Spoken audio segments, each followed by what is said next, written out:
waxaan salaamayaa guddiga doorashooyinka heer federaal iyo heer dowlad goboleed ergada ay dooratay intii ii codaysay iyo inta ii codaynba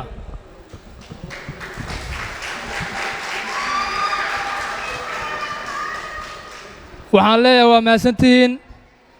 waxaan sidoo kale u mahadcelinayaa duubabka dhaqanka murashaxiinta oo ugu horeeyo walaalkay maxamed axmed culusow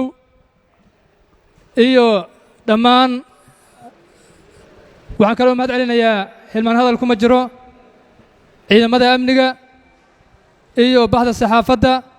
iyo dhammaan ka soo qaybgalka waxaan leeyahay asalaamu calaykum waraxmatullahi wabarakaatuh bacda salaam anigoo ah yaasiin cabdullaahi maxamuud waxaan si kalsooni ku jirto ugu shaqayn doonaa uguna adeegi doonaa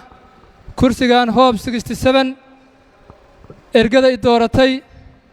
oo aan ogahay meesha ay ka yimideen iyo meesha ay igu codeeyeen inkastoo ay ka soo jeedaan kana soo wada jeegno dowlad goboleedka galmudug laakiin waxaan meeshaas ka maqnayn in deegaankii kursigaanu ku lambareysnaay iyo kuraasta kaloo dhiman inuusan gacantayna ku jirin waxaan qorshahayay ku darsan doonaa ilaahay idinkiis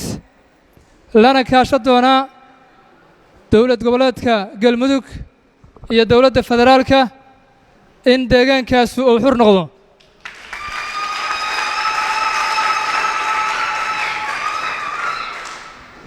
hadda ka hor waxaan ka baqaya waxaan islahaa ergadu omay baqaan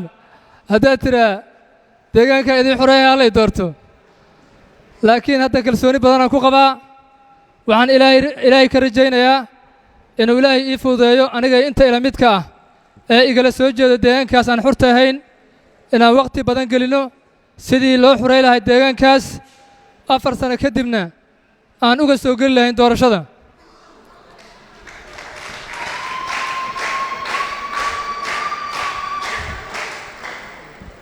walaalkay ila tartamay wuxuu ugu leeyahay inaan ugu shaqeeyo ugu adeego haddii uu guulaysan lahaa waan ugu hambalyay lahaa waana kula shaqay lahaa asiguna wuu mahadsan yahay inuu iguna hambaliyeeyey ballanna qaaday inuu ugula shaqaynayo waxaan leeyahay marka waa mahadsantihiin waxaan samayn doonaa fadhiyo ka duwan fadhigan waqti badanaa meesha ku jirnay waxaan leeyahay asalaamu calaykum waraxmatullaahi wabarakaatuh